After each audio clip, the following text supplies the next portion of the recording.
The Life of Tony Blair is to be staged as a rock opera next year, featuring a cast of characters including Princess Diana and Saddam Hussein. Nope.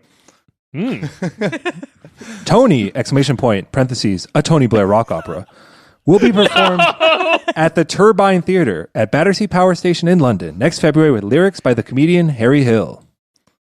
Oh no! What Key characters will be Alistair Campbell, Peter Mandelson, Deputy Prime Minister John Prescott, Osama bin Laden, George W. Bush, and Blair's Chancellor and successor Gordon Brown. I'm just imagining this being the somehow alternate universe version of the Green Day American Idiot musical. I think that's what it's going for. Just now. That's exactly what it's going for. It says it's going to play fast and loose with the facts. Depleted uranium rounds. Fast and loose with the facts. Love it. Yeah, I mean, the first thing I thought of was Hamilton, of course. And I still have not put it past the fact that Tony Blair, much like, well, I don't know if you guys know about the backstory of Hamilton, but Lin-Manuel Miranda has talked about I was reading the book and he's from the Caribbean and his hometown was destroyed by a hurricane. He had to move to the U.S. and he's saying and my dad's in Puerto Rico and all this stuff. And Tony Blair also came up with this while in the Caribbean for his own reasons and thought, all these young girls are young, scrappy, and hungry.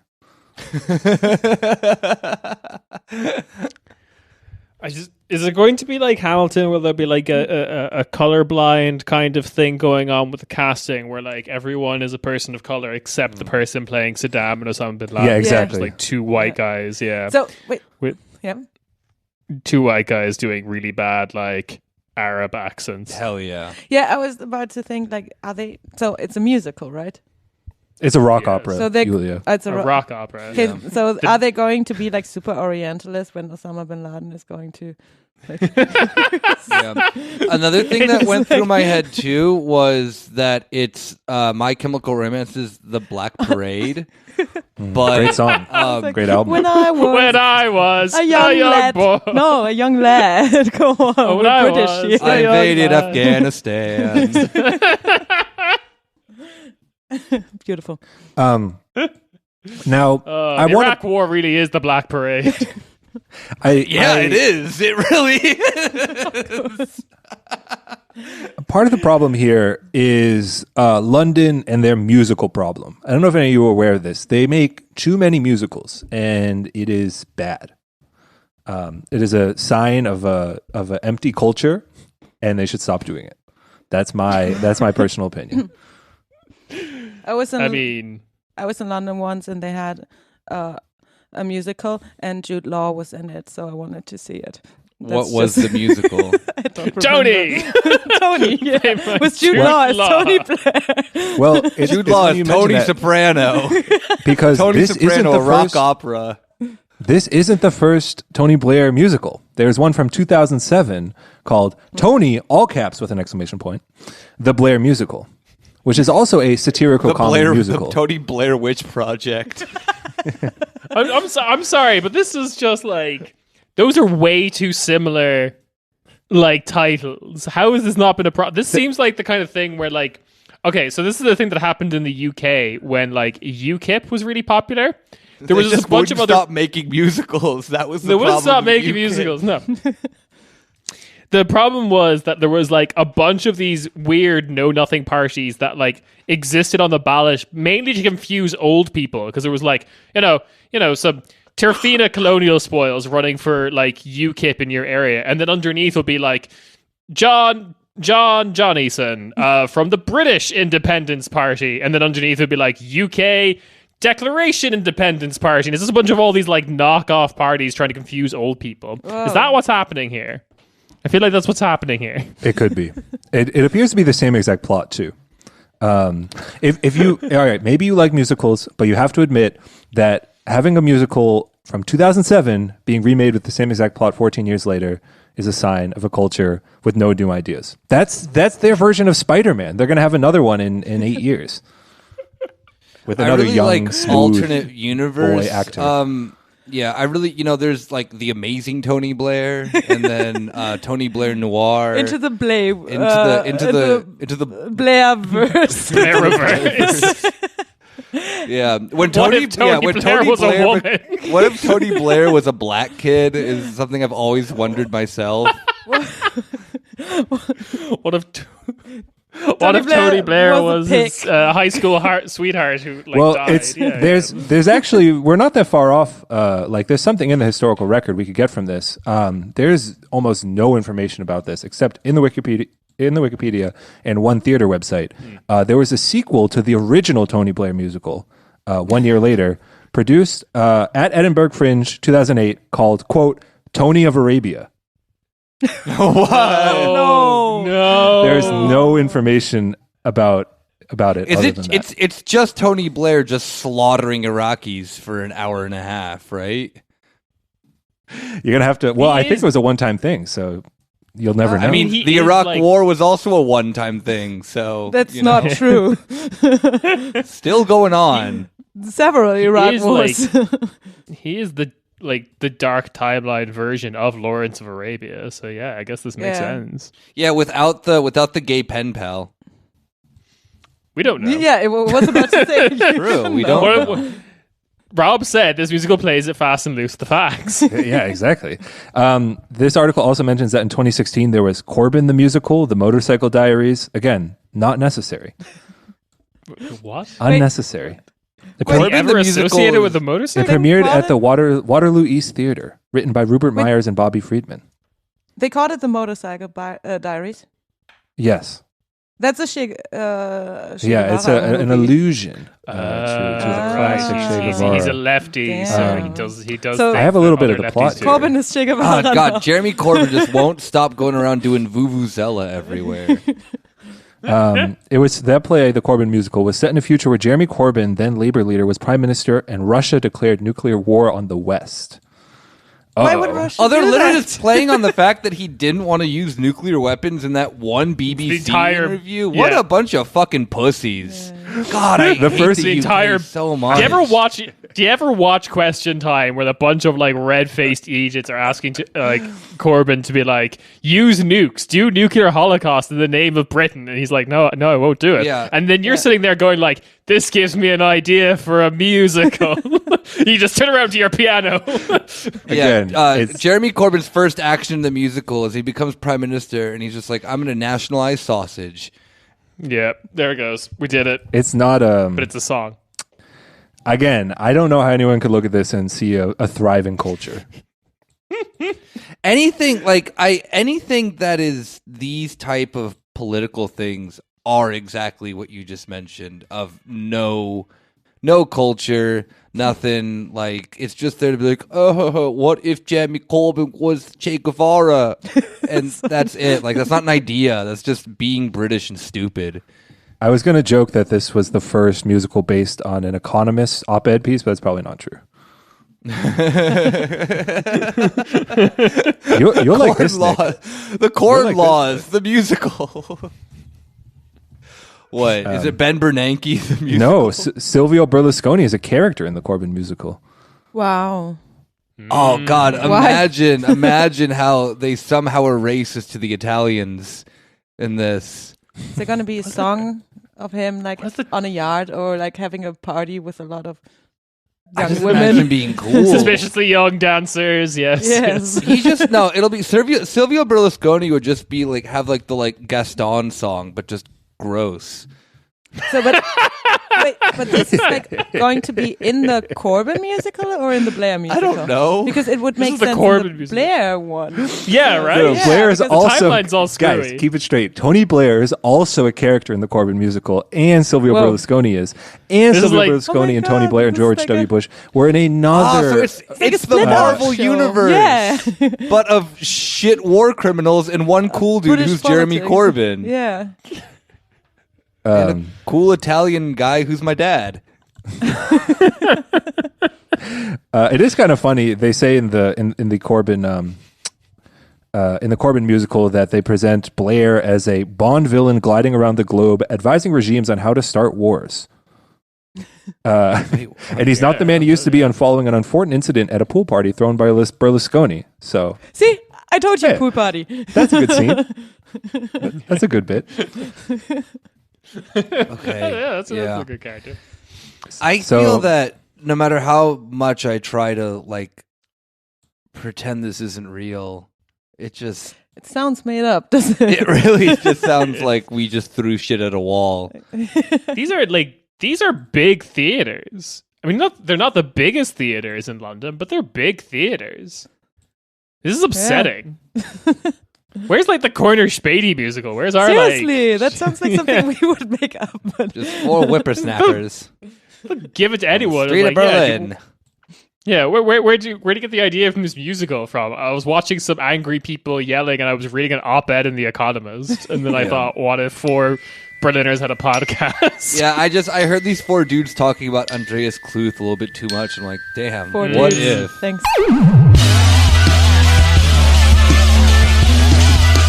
Hey, welcome to your weekly Corner Späti. We got the full gang here. It's myself, Nick, joined with Yulia. Hello. And Kieran. Hey. And Rob. Rob, also known as the Tony Blair of this podcast. Many have said. I don't know what that means. I don't know what that means either. I don't think it's good. Yeah, I don't like it. Rob's just funneling money into us so we say nice things about him. The Rob Snyder Institute for robbing being robbed.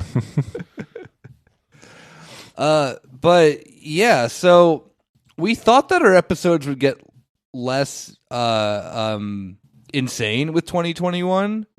But a good year. Yeah, a good year, yeah. 2020, bad year. Everything left in, new year, new us, new Corner Spätis. Yeah. Turns out that Europe just decided to implode upon itself. Beautiful. And we're here for that, kind of. It makes our jobs a little bit more fun. It's so much easier than having to like plan and research like this whole topic about like a very specific historical event in some European country that no one but me cares about. No, we get to talk about the news. The news. So, which dumpster fire of a country are we starting with? I think we're going to start with our with the Corner Späti favorite of Italy. Mamma mia! Let's go. Prayers up for Silvio, everybody. He may be dead by the time this comes out. We're recording on a Friday. This episode comes out on Monday. If Silvio Berlusconi has died, please, I will edit into this episode the "In the Eyes of an Angel." The montage of the sexy women, No, it's what's her face. Also, you can be Sarah McLachlan, and then you say, for $1, you can fund the next Bunga Bunga party to keep the hope alive and this tradition. It's just like really sad models. Yeah. For just €1 a month, you can sponsor a 15-year-old girl. Oh God! Allegedly sponsor a 15-year-old. Allegedly. Oh my God. I do want to clear up a fact really quick. Silvio Berlusconi, there's some confusion why he's in the hospital. It was a routine procedure. He was getting a rib removed so he could suck his own dick. Don't listen to all the other rumors. And despite what now outdated German medical literature says, Italians can't naturally suck their own dick. They do have to have a rib removed. So, if it comes out the other end, you need the little things in life when you're in your golden years. Like 94 or whatever, however old he is, unaging. 94. Yeah. He is. No. It's all that adrenochrome, forever young. Also, cue the song. But he is like made of plastic. Yeah. So I can only assume that he's got into surgery to make himself even more powerful. Yeah. Also cue Madonna's Material Girl. But yeah, supposedly he is fine. He isn't like his... I'm not sure if this is... He's in Monaco, which is the funniest shit to me. He's in Munich. No, he's not. You translated the page from Italian, which Monaco and Monaco are the same in Italian. Oh, shit. What? Oh, interesting. which one would make more sense? I mean, Monaco would make more sense. Well, I mean, Munich is basically the Monaco of Germany. So yeah, but I don't think the German health theory. System understands how to deal with. Excuse me, we had Navalny sexual here. Prowess. Okay. That is. Maybe Berlusconi's Germany- getting. Go ahead. Yeah, no, he's in Munich. Oh, what? Ah, see, Oh, Oh, turn up. it's maybe Germany's he's getting Monaco. Maybe he's getting the the. tea. He could be getting But no, the hang on. experimental treatment at Chiemsee that Bob Marley got. Maybe he's in. Only the Germans know how to, use those essential oils. Exactly. Germany saves all your world leaders here, or ex-world leaders, country leaders, Yeah, true. or potential ones True, like yeah, Navalny. because the French He was killed hos- Yasser Arafat in France. See, Yeah, see. Yeah. Okay. Germany He didn't go to doesn't have Germany. anyone on their list Yeah, yet. exactly. He was hospitalized in Munich and then flown to Monaco. No way. Because Classic they're mishap. all like, The translation Yeah. error. You went to Monaco from Monaco to Monaco. yeah. So I think that After then seeing, he got to the hospital in Munich, and they just were like, "Oh, we're going to treat you this with tea," and he just did not want that. He's like, "No. Just I need want some- to suck my own dick." yeah, Just need to drink So- some chamomile tea. Yeah, enough chamomile tea will get you to suck your own dick Yes. without surgery. so the news was confirmed by Alberto Zangrillo, the That's personal not- doctor. It's his name. The personal doctor and founder of Forza Italia. King. Wait, Yep, getting my personal doctor to found me a political party. Let's go. Beautiful. Wait, for real? Yeah, I'm not making this up. Alberto Zangrillo or Zangrillo. Yeah, so he visited him. Gonna get a picture of Sangrillo. Exactly, that's what I was thinking of. Grillo. Yeah. Pepe Grillo, Zangrillo. Yeah, no, Zangrillo, apparently. Zangrillo, god damn it. Okay, so he was hospitalized in Munich. His personal doctor was flown into Munich to visit him, and he was just like, no, this German hospital is no good. We have to send him to the Principality of Monaco. Wow. I mean, I respect that hustle. Yeah. So Yep. he's in Monaco getting a new heart, probably. Like a more powerful heart, making him even more unstoppable. Scary. Yeah, it's like a heart designed by Lamborghini or something. He's gonna become Iron Man, so he's just. It's made of the material that those like see-through riot shields are made of. Yeah. It's just like it's space age future technology. We can't even deal with it. But it's Italian, so it doesn't work. He will be a very strong corpse. Prayers up for my dad. Yeah. Corner Späti line is that we never talk shit about my dad on the show. My dad's Silvio Berlusconi. Yes, the number one Patreon on patreon.com/corner Späti, Silvio Berlusconi. But we should probably get to the actual Italian news. Oh, right, yeah. Yeah. Forgot about that. Oh, whatever. Yeah, well, fucking. Which sex criminal's dead now? All right. So, Oopsie. I don't even know where to start with this other than Renzi's being a bitch. Yeah. It's so fucking funny. Renzi's doing like Italian 5D chess, which is obviously breaking a coalition so that the right can win. Look, I did not come to Rome to make friends.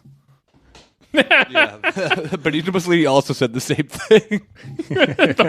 That's famously at the March on Rome. Yeah, I didn't come here to make friends. I came here to win. Specifically, Benito Mussolini was just really in that like no new friends mode when he fucking did the March on Rome. Yeah.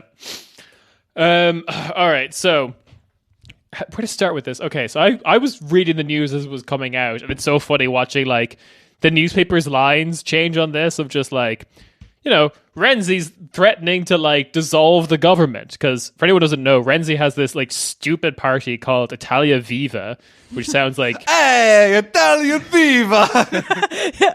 Well, that reminds me of that music TV channel in Germany. Oh, that yeah, was Viva, Yeah, Viva! That's what he yeah. does. It reminds me Yeah, of Bulgarian summer for some weird reason too, but okay. it's a little bit of that. The energy it gives to me, and this is also just the visual that Matteo Renzi gives me, is he gives me the like. He gives off the impression of like a substitute teacher that does not have control of the like students he's like in charge of. Because it's a lot of just like, I'm into football, yeah, Italia Viva, and then they just like wedgie him. Gonna change their names or something. Yeah, you know. So what happened is the coalition is 5-star movement. Partito Democratica or whatever, the Democratic Party, the like neoliberalized Soc Dem party. And then Renzi ages ago made his own party so he could be Macron, but in Italy. And he's been holding Italian Macron. Italian Macron, better known as macaroni, is the like holding this coalition together. He then pulled out. Threatened to pull out. Everyone was like, he's not going to do it. Italian would never do that. You stop it. Italian politics always functional, always going as they should.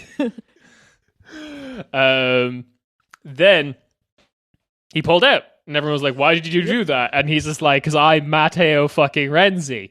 Seems to be his entire idea behind it. And I want more power. And I think this is how I get it. Okay. Well, that went very the first small, time he tried stuff. Very small side caveat. Have any of you, except for Yulia and myself, been watching Bridgerton? I've seen Bridgerton, yes. Okay. So. You know when like there's that like 2-episode arc of him just pulling out and just giving like the most intense nutting faces? Yes. This is that on in the form of politics. Well, that's a fun visual to have while I'm reading these but like very sophisticated pull quotes. He just doesn't want to nut. No, he just doesn't want to have the responsibility of Italian politics. So he's just like, yeah, I'm just gonna fucking keep just nutting on the floor. Nutting on the bed sheets, yeah. The bed sheets of Italian politics. Right. So most of this seems to be driven by Renzi hating the Prime Minister, Conte. Again, no new friends. Yes. Conte has pitched himself as a centrist. Conte has like successfully taken up the space that I think Renzi and his new party wanted to take up. But all the polling shows that like Conte is like way more popular than Renzi. So Renzi's like being it's my fucking birthday and I'll cry if I want to kind of energy. It's my party, I'll cry if I want to. Yes.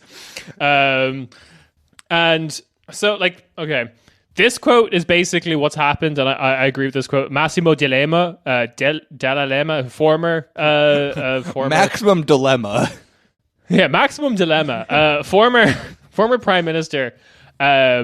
He basically mocked Renzi's bid to oust Conte as the most unpopular man in Italy, demanding the head of the most popular man in Italy. Oh. Which is true. Like something like 85% of the Italian public do not believe Renzi has, like this is before he did this, do not believe Renzi has the nation's interest at heart, according to a poll. 85% of the fucking country is like, you don't even want to be Italian. Well, they were obviously right because he left him with like no majority in the fucking. Yeah, absolutely. During this fucking shit show of a time. Yes. I just get the feeling that then one of his friends was just like, dude, do it. I fucking dare you. Drop that coalition. The mad lad did it. Yeah. It's just Renzi sitting in the bathtub, his friend being like, damn, he's a madman.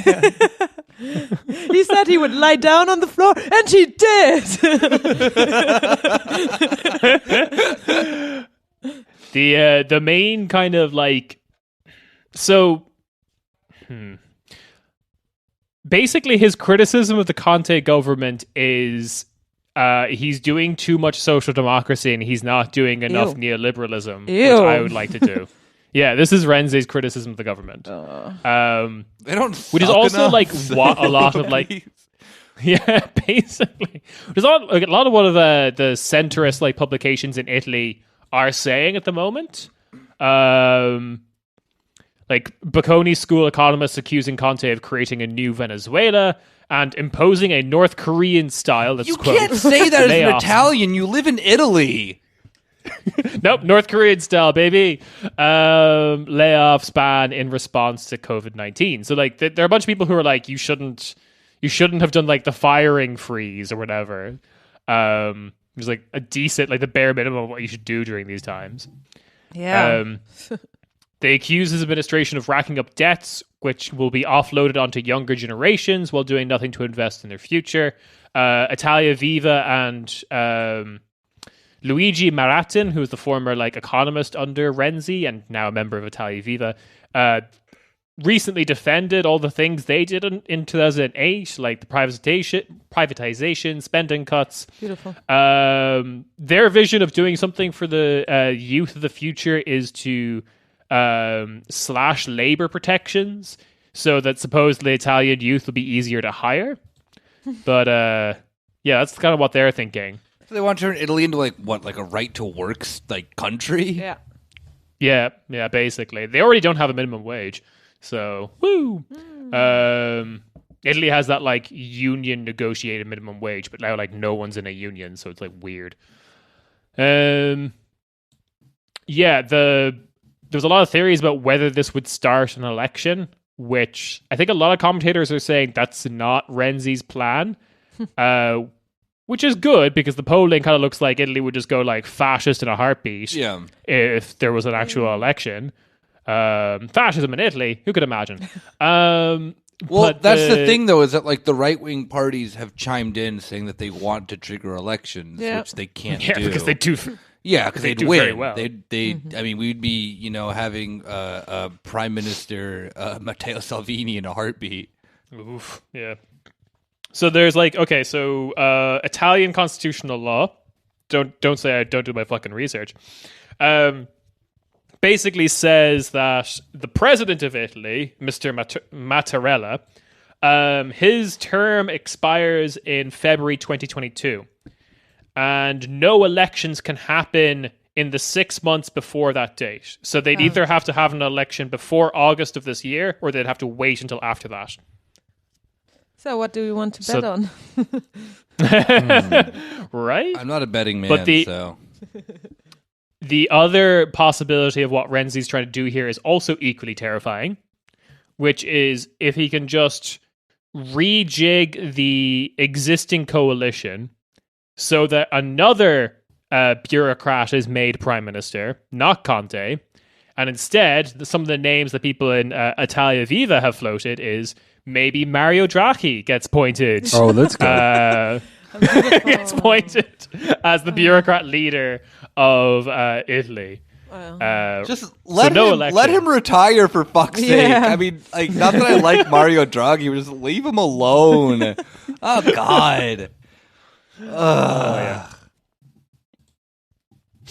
Right. What a bunch of nerds too. Like, what the fuck? I like the idea of. Go ahead. No, just the people who find central bankers like able to control a country are just no. This is the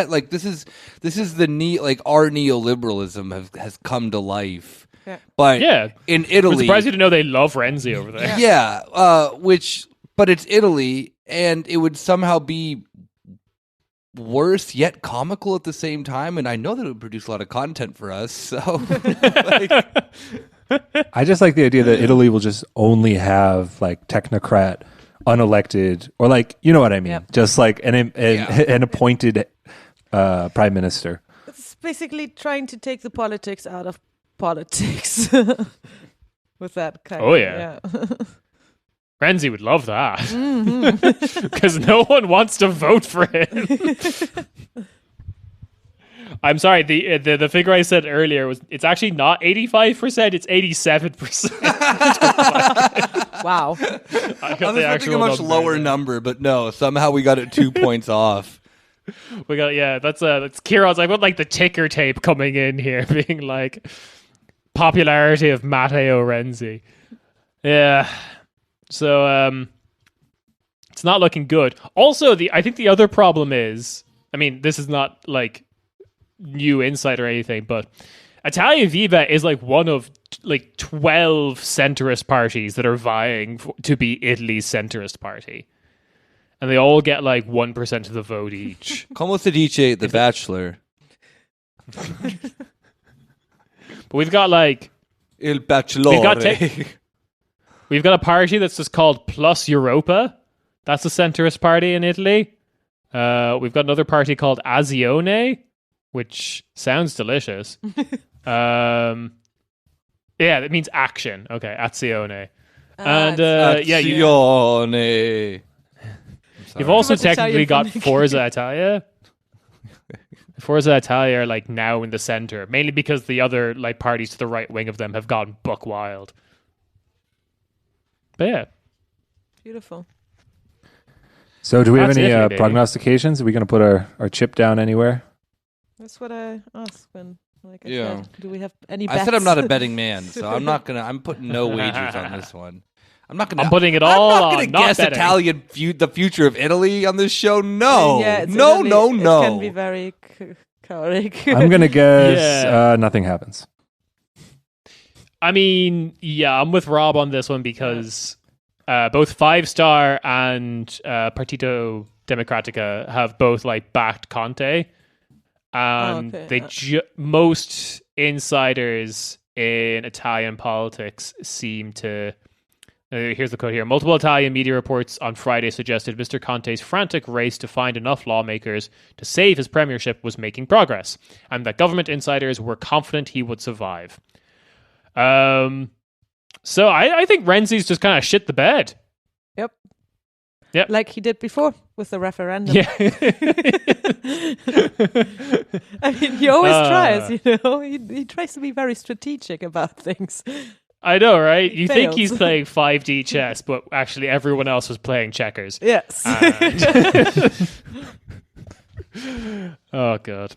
Yeah, so I'm looking forward to Renzi just like failing further. I'd like Again. that. I like the idea, yeah, because he's like Italy's Tony Blair, and I really like to imagine him just going on the same trajectory, but like worse. Can we get a musical made of him? Yeah, but it will be made by like, No, it'll be a Martin Scorsese movie because it's Italian. Now that would be sick.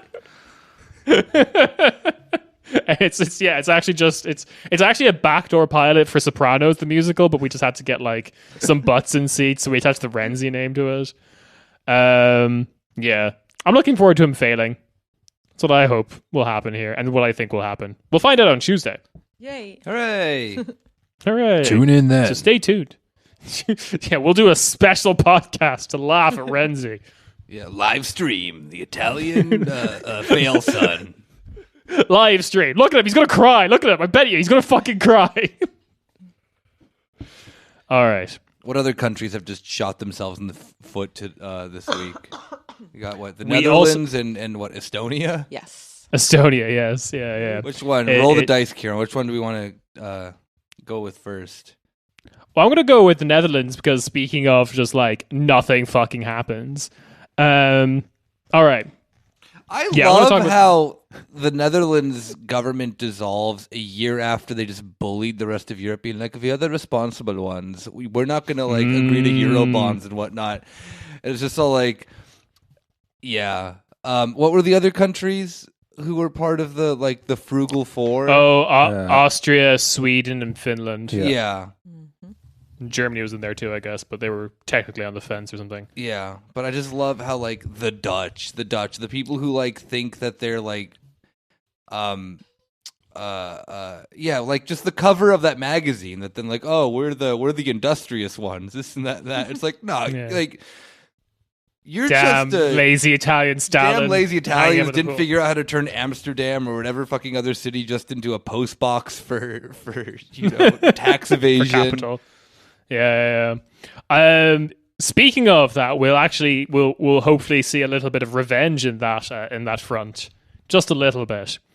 So I would actually outline, because I think the story that's kind of got buried here is the scandal that is undoing this government is actually fucking monstrous.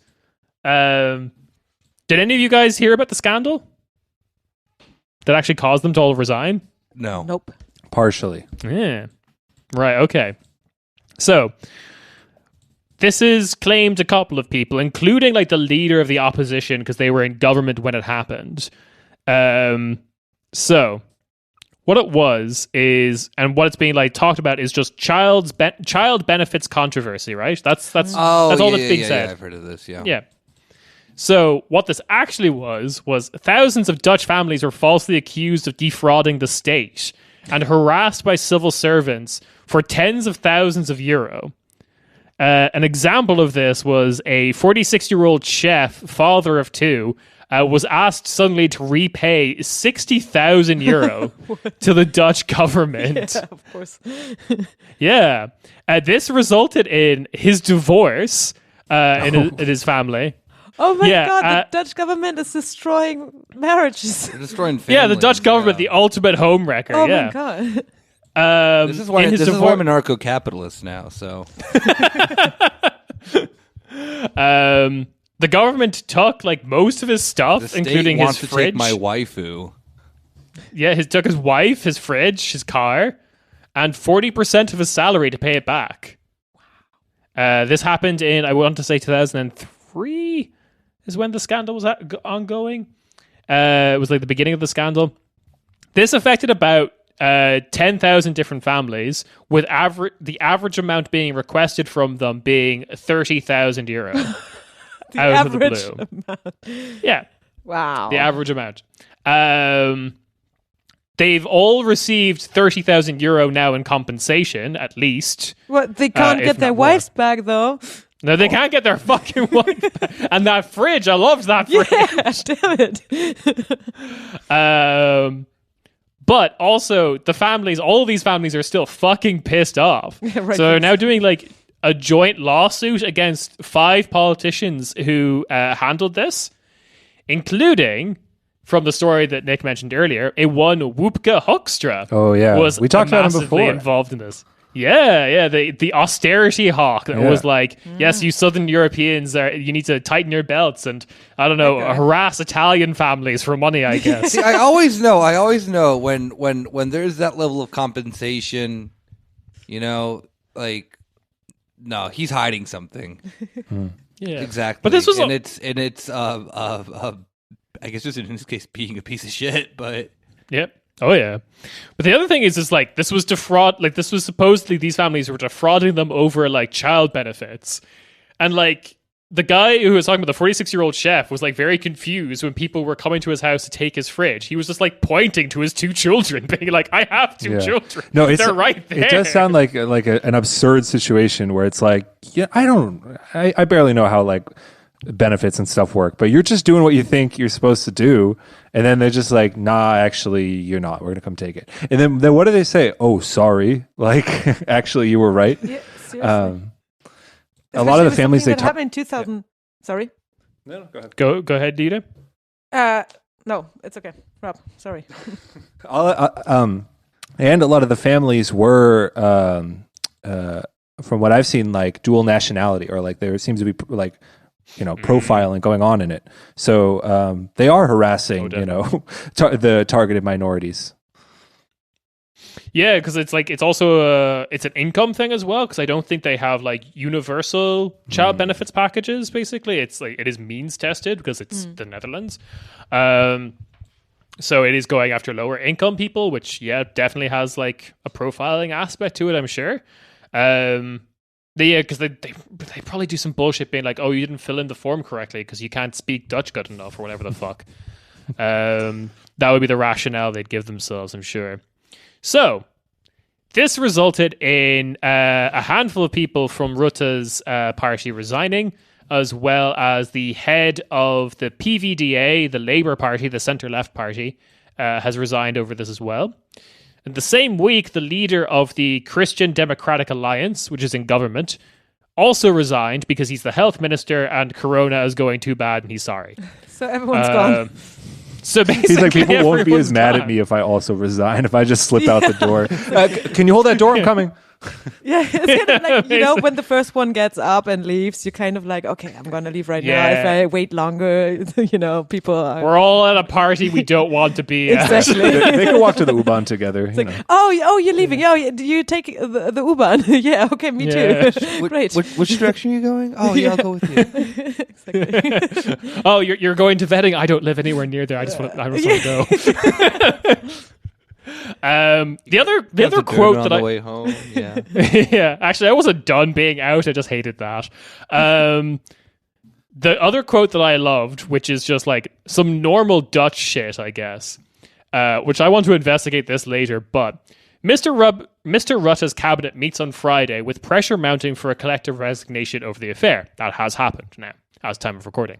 It would be the Netherlands' first government resignation in nearly 20 years, when a coalition led by Wim Kok resigned following an investigation into the Netherlands' role in the Srebrenica massacre. Whoa. I need to look into that. Whoa. The Dutch government does not resign for just about anything. It's like, yeah, we defrauded all these poor mixed background families out of thousands, tens of thousands of euro, and also the Srebrenica massacre. That's what we leave for. Sounds like the Netherlands. Noam Chomsky testified in defense of the Dutch government that it never happened. Jesus Christ. I always knew Noam Chomsky was Dutch. No serious person who isn't Dutch has the first name Noam. All right. So the other two shitty things that is happening with this is that there is an election in 2 months. And Mark Rutte, the guy who just resigned, is still going to be in charge for the next 2 months as like a caretaker government. And the guy is also known in Dutch media as Teflon Mark because no fucking scandal sticks to him ever. Oh shit! And the polling is still really good for his party. It looks like every other party is just going to suffer because of this, except for the far right. So that's fun. It'll be a fun election in March. But like, why? Like, isn't he just like a typical like, why does he have this Teflon ability? He's just some bureaucrat. Because it's right. I mean, we've seen that several times. And far-right candidates, if they're involved in scandals, it's not necessarily something, you know, that the voters would... This is depends on how much you care about families that gets child support, I guess. Yeah, this is that's definitely the base of like Mark Rutte's party is kind of like this... you know, like the lesser poors or whatever. Yeah. But like, I was talking to Sven Vest in Discord about this, and he's just like, yeah, just people will ask him tough questions at conferences, and then he like smiles and laughs, and that's the end of it. Yeah, exactly. And I'm like, because he's hot. Cool. Yeah, he's just doing, you know, like, sorry guys, like I'm doing hot girl shit, and you know, that's it. The other thing that's also kind of toothless about the opposition is because Teflon Mark is so fucking popular, the classical opposition party of the PVDA doesn't want to run any of their popular candidates as like the new leader. Like all of the liked members of the PVDA are not running for leadership because they're like, I don't want to like lead this party to lose against Mark Rutte. Because we will. So yeah, Netherlands, more of the same, but like in a really horrible way. Yeah. Nothing can stop the Mark Rutte juggernaut. Apparently. The Rutte-naut. Yeah. Now we're talking. Now we're cooking with gas. Oh dear. It's getting so... When will this handsome man ever recover from this heart troubles? Oh, I didn't see you there. I'm a manga-cask nurse, I guess, caring for Silvio Berlusconi, who's dying here in front of me or living forever. I'm not very good at my job. When I'm not caring for sick, rich pedophiles, allegedly, I'm listening to my favorite German podcast, Corner Späti. It's in English, so I can understand it. I speak English because I'm from Monaco. Yes. Anyway, you can support them at patreon.com/Corner Späti and donate to them after you've done donating to the Save Silvio Berlusconi Fund. There you'll get extra episodes about like the NBA and Cyberpunk. Oh no! Oh, doctor, get in here! He's becoming too sexy.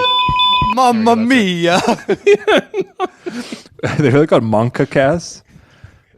I think so. Fucking Edgar Allan Poe ass short story sound and word. We're keeping that in.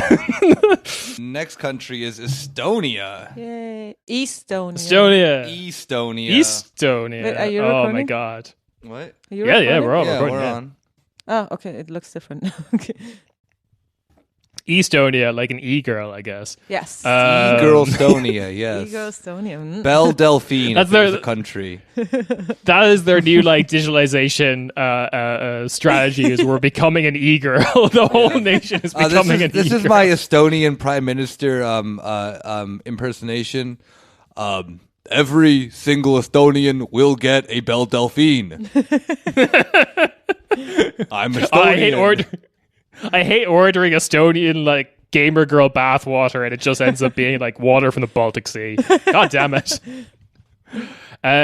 All right. So speaking of girl boss energy, like the ultimate girl boss, Belle Delphine.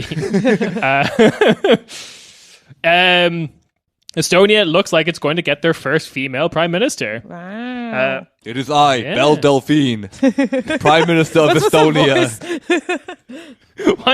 Why wasn't this the Patreon bit? Bernie Sanders, Belle Delphine. Also president of Estonia.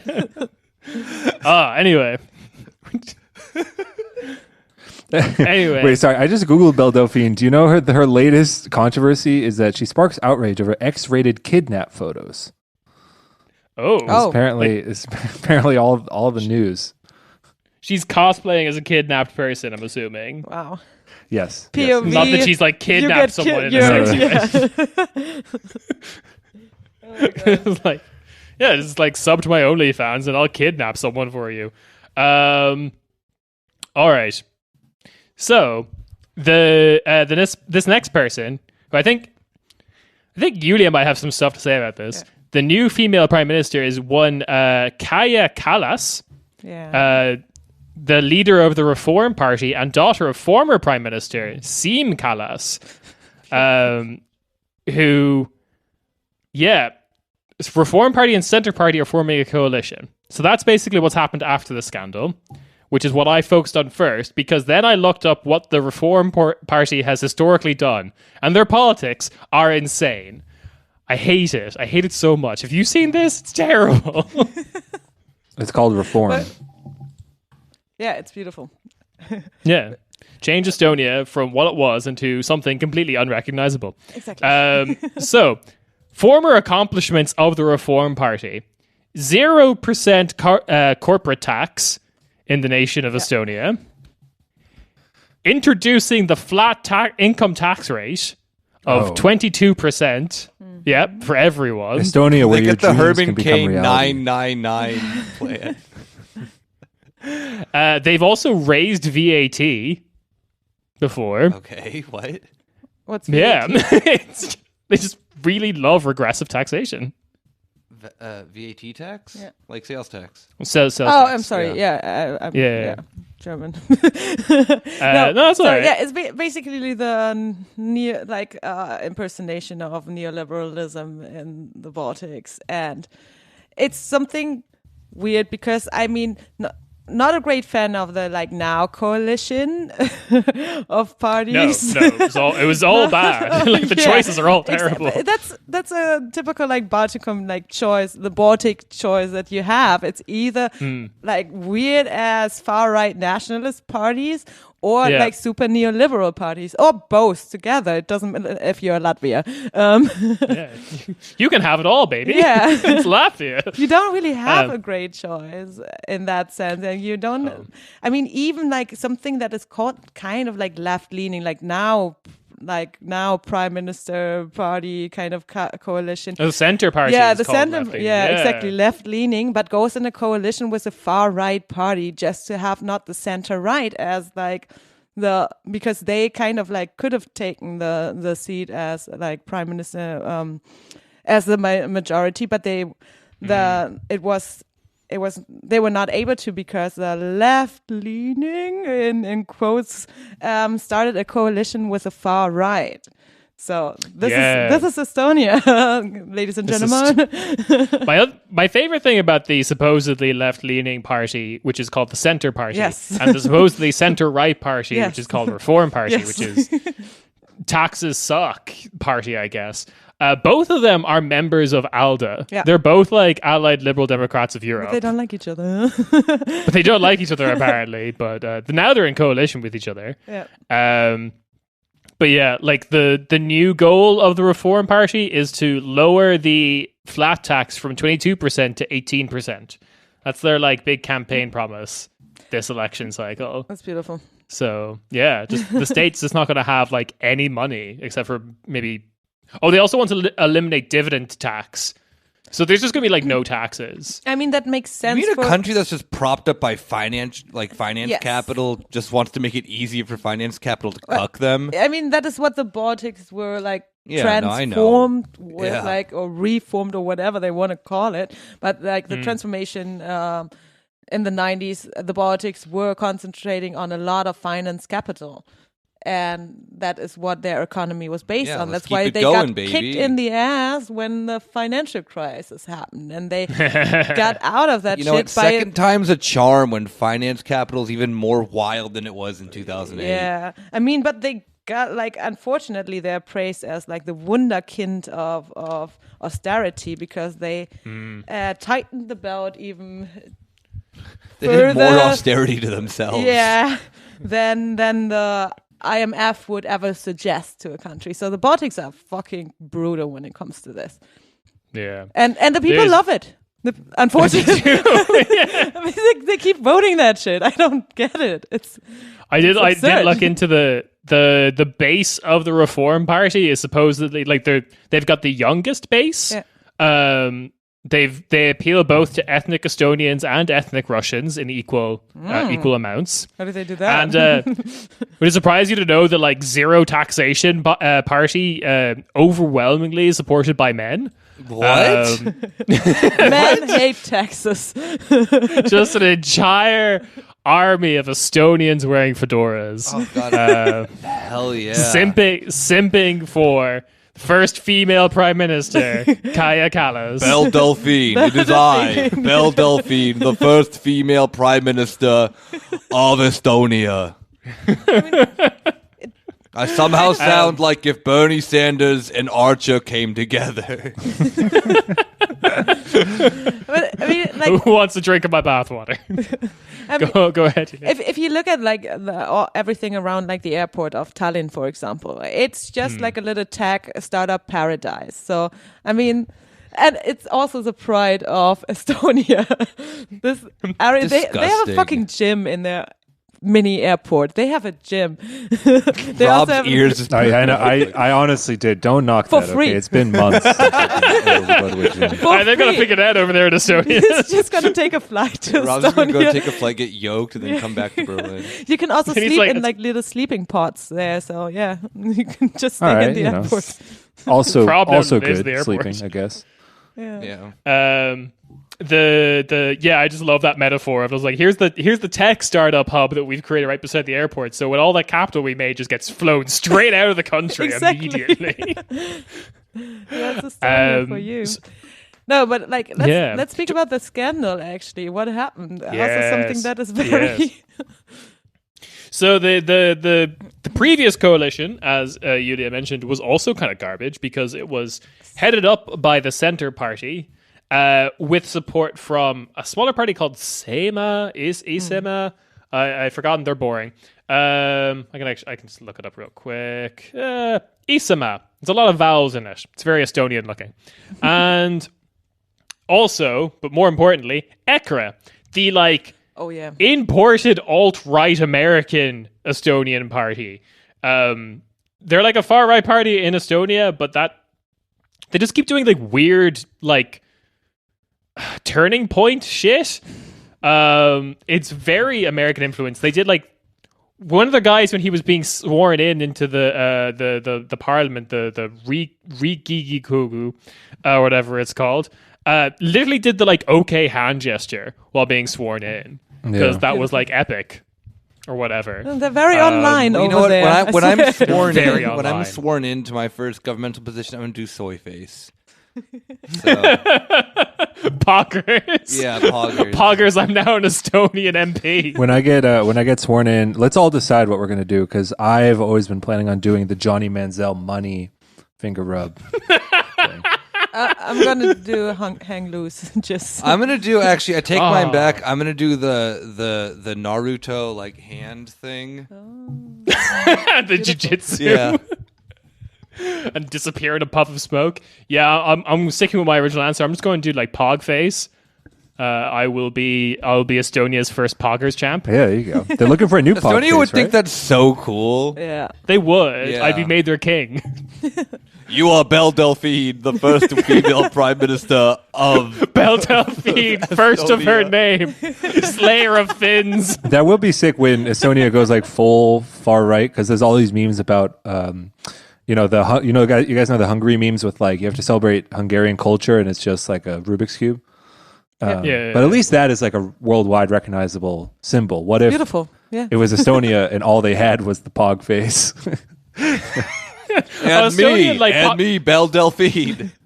Estonian modern culture is being very proud of the fact that they invented Skype. Yep, true. Yeah. And also that weird post-Soviet sport they invented called geeking. Have you guys seen that? It's I'm geeked up. First of all, K. you can't be proud of Skype anymore, because literally a worldwide pandemic that is exactly for your brand, and you fumbled the bag somehow. So on to geeking. Yeah, geeking is Kiiking. Oh, it's not Geeking. geeking. Geeking. So No, you're not geeking. you're not geeked Geeking. up. Okay. Geeking. Well, fuck, It's whatever. I don't care extreme. It's extreme swinging, like literally on a swing for children. But you have to That's- go the whole way over. That's what, And the amount of times you go. That's what Tony Blair calls it when he uses that app too, to text certain Wait, people. they invented that?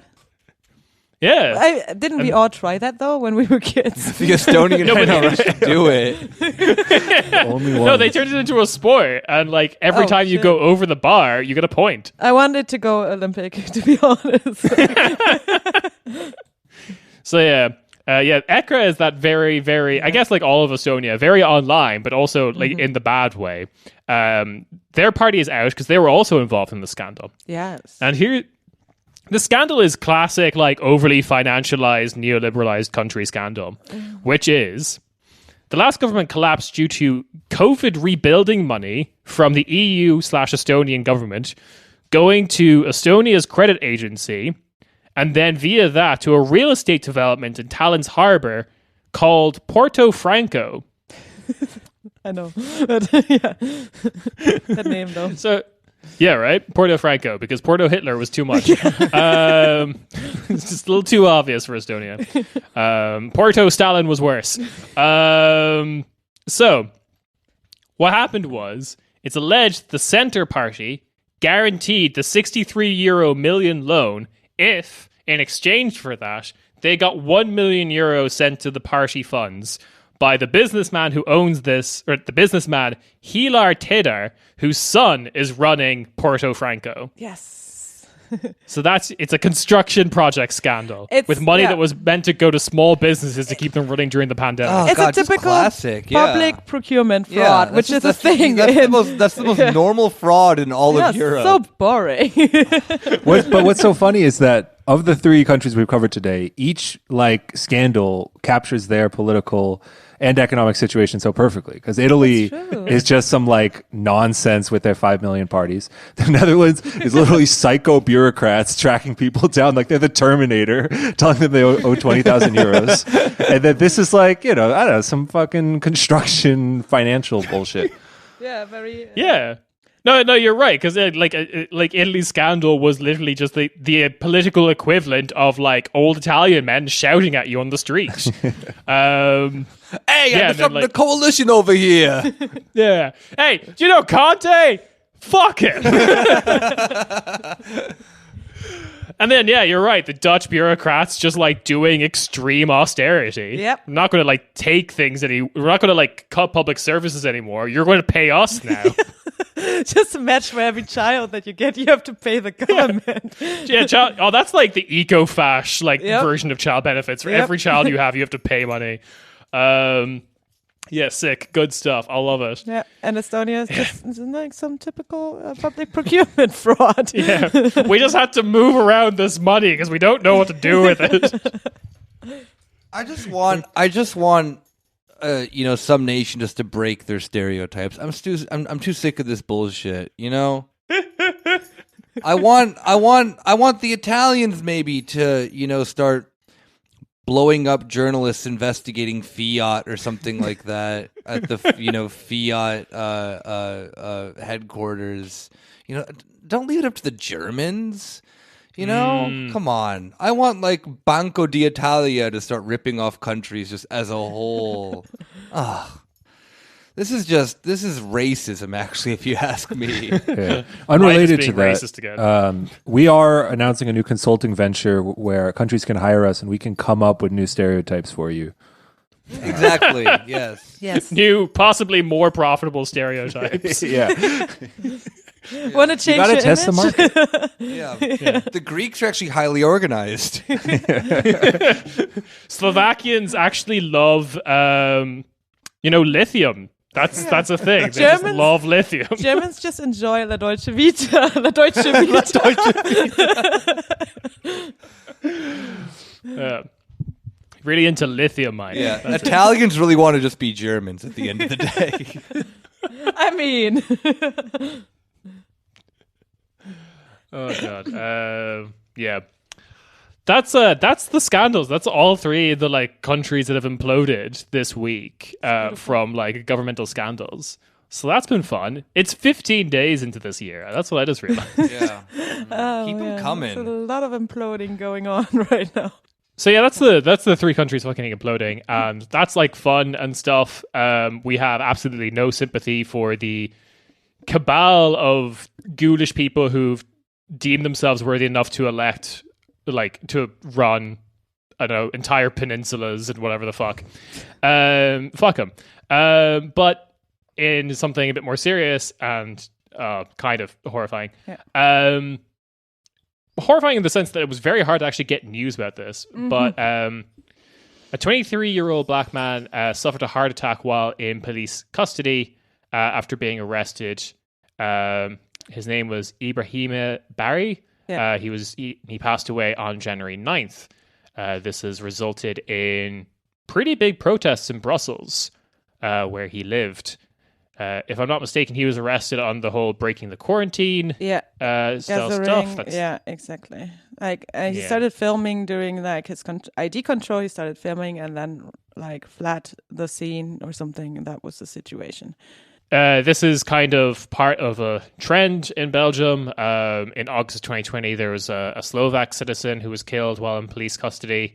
Outrage there when the person who detained him also did a Nazi salute. So that's not great. But the protests have actually been quite big. One of the police stations in Belgium was set on fire. There's even reports of rocks being thrown at the king's car. Yeah.